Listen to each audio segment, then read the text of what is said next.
Bonjour et bienvenue dans cette nouvelle vidéo. Aujourd'hui, j'aimerais aborder avec vous le vaste sujet des mémoires et surtout de leur influence sur notre quotidien. Bonne vidéo!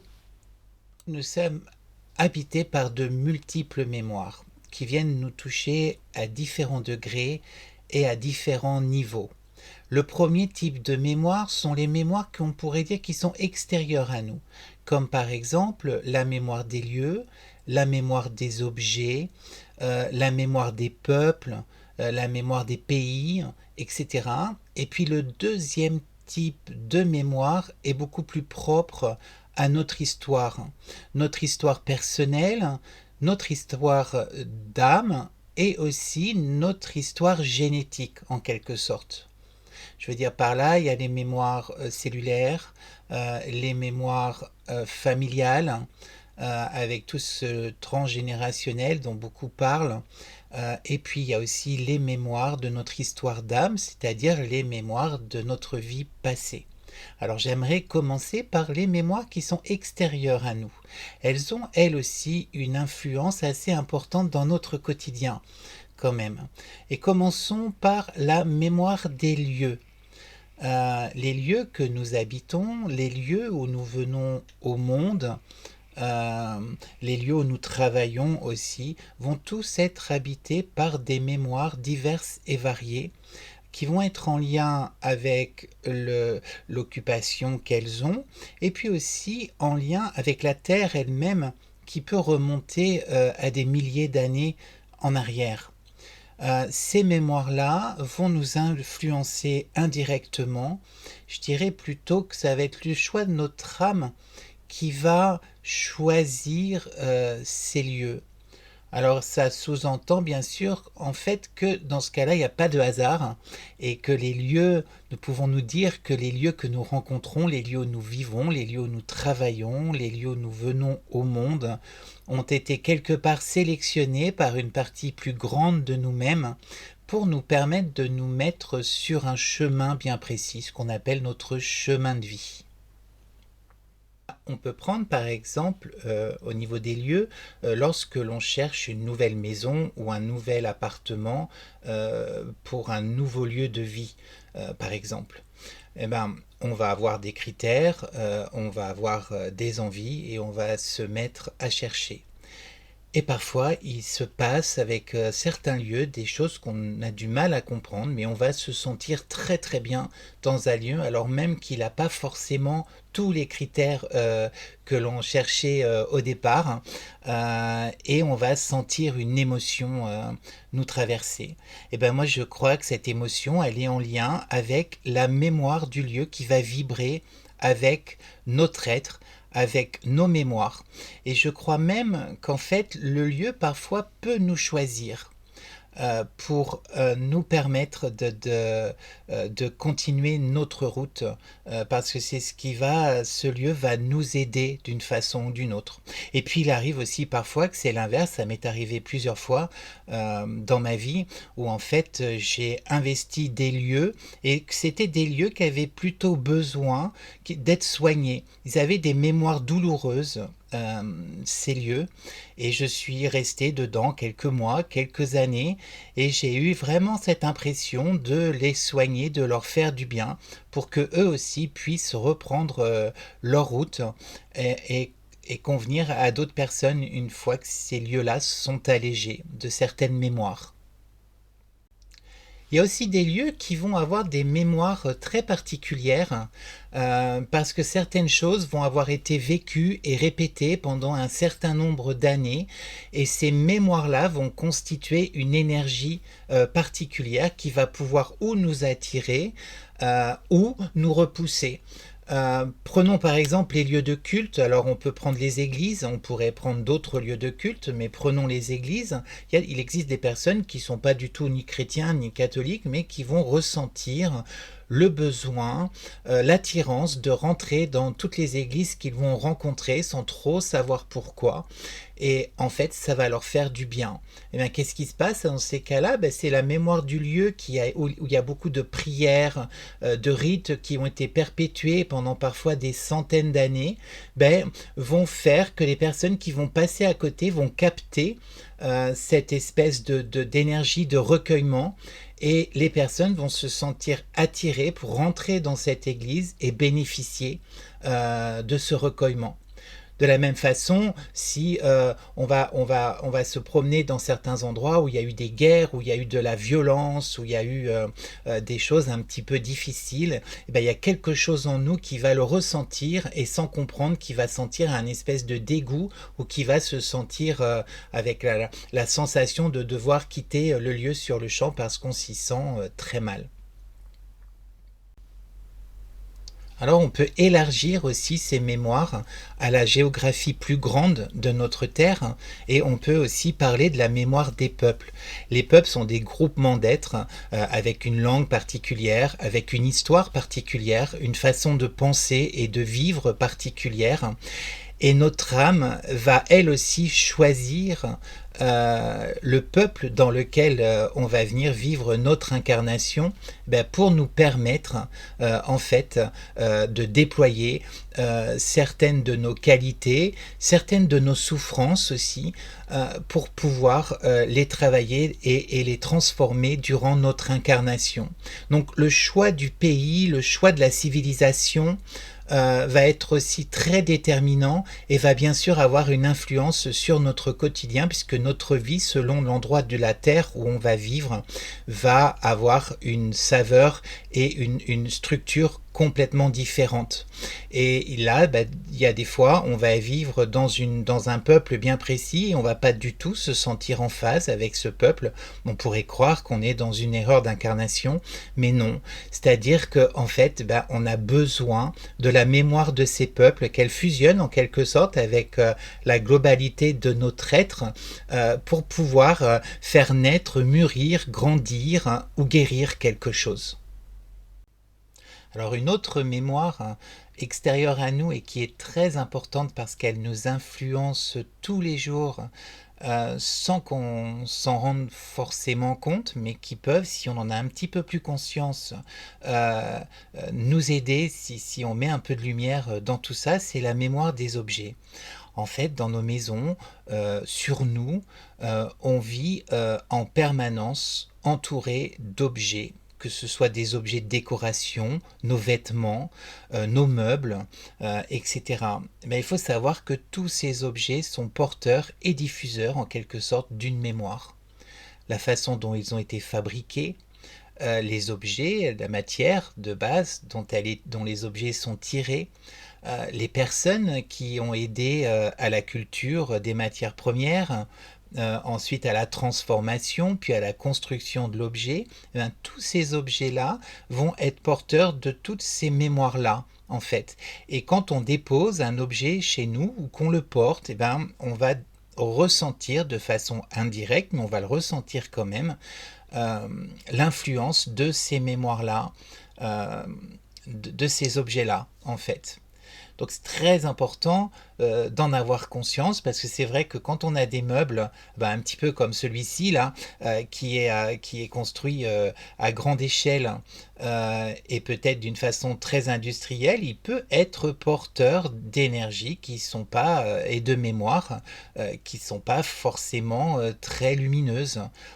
Si les personnes sont un petit peu exploitées au travail, et ben, quand elles vont faire les gestes, elles vont avoir des émotions peut-être un peu denses, un peu fortes, et ben, ces émotions vont s'imprimer par le biais de la mémoire dans l'objet, et cet objet va ensuite diffuser cette énergie chez nous. Alors ça ne veut pas dire bien sûr qu'il ne faut pas acheter ces objets, parce que sinon ça voudrait dire qu'il faudrait se rendre que chez des personnes qui, si on en a les moyens, c'est très bien, mais c'est pas le cas de tout le monde. On a des moyens de nettoyer après la mémoire de ces objets, j'y reviendrai tout à l'heure, pour que ce qu'elles qu'elle diffuse soit moins dense, mais c'est quand même important d'en prendre conscience, que c'est là et que ça va nous influencer d'une certaine façon. Vous avez aussi par exemple les bijoux, les pierres, les matières nobles, l'or, l'argent, toutes ces choses-là vont aussi canaliser en eux des mémoires. Donc si vous achetez un bijou ancien, par exemple une bague chez un antiquaire, il faut vraiment avoir conscience que cette bague va être porteuse des mémoires de la personne qui l'a construite, qui l'a imaginée, qui l'a créée, mais aussi de la personne qui l'a portée, de là ou des personnes, des fois pendant plusieurs générations, qui l'ont portée. On se passe souvent des bijoux comme ça, de père en fils ou de mère en fille. Et du coup, quelque part, on transmet un petit peu la mémoire familiale, on y reviendra un petit peu plus tard, mais l'objet va absorber en lui toutes ces mémoires. Donc si la bague, elle résume une série de mariages heureux, harmonieux, et ben c'est très bien. Quand vous allez porter cette bague, vous allez avoir cette énergie dont vous allez bénéficier, qui vous aidera peut-être d'une façon homéopathique, mais qui vous aidera quand même. Par contre, s'il y a eu des événements difficiles, voire horribles, et ben vous allez porter aussi par l'intermédiaire de cet objet ces mémoires-là. Donc il faut savoir que là aussi, il y a des moyens de nettoyer ces objets. C'est ce que je montre aussi dans mes ateliers. Et vous pouvez aussi apprendre à vous connecter à cette mémoire pour vous aider à mieux comprendre l'histoire de l'objet et l'aider à prendre plus facilement sa place aussi au sein de votre foyer, par exemple. J'aimerais aussi vous parler de l'eau, parce que l'eau est un vrai magnète à mémoire, en fait. L'eau va capter tout ce qui se trouve dans son environnement. Et donc, elle va capter aussi toutes les mémoires qui s'y trouvent. Je sais aussi que l'eau va capter toutes les émotions qui traînent dans un lieu. Il m'arrive souvent de mettre un bol d'eau quelque part pour que toutes les émotions qui se promènent dans une pièce, par exemple dans mon cabinet, soient absorbées par l'eau et je vais en changer tous les jours. Euh, donc l'eau est un vecteur de mémoire incroyable. D'ailleurs, je ne sais pas si vous connaissez, certainement, vous connaissez Hildegard de Bingen, qui a écrit tout un essai sur l'eau où elle a répertorié toutes les fleuves, les rivières, les sources qu'elle a rencontrées, où elle arrivait à entrer en contact avec la mémoire de ces eaux-là. Et elle disait que si on buvait telle eau, ça pouvait avoir tel effet, si on se baignait dans celle-ci, ça pouvait nous aider à acquérir ceci, cela. Moi, je suis sûr qu'elle avait tout à fait raison et que c'est tout à fait en lien avec les mémoires qui sont véhiculées par l'eau. D'ailleurs, il y a eu dans toutes les civilisations des rituels particuliers qui sont faits avec l'eau. Il y a des sources, par exemple, qui sont des lacs entiers même, qui sont dits comme miraculeux ou vecteurs de telle énergie. On peut penser au Gange aussi en Inde.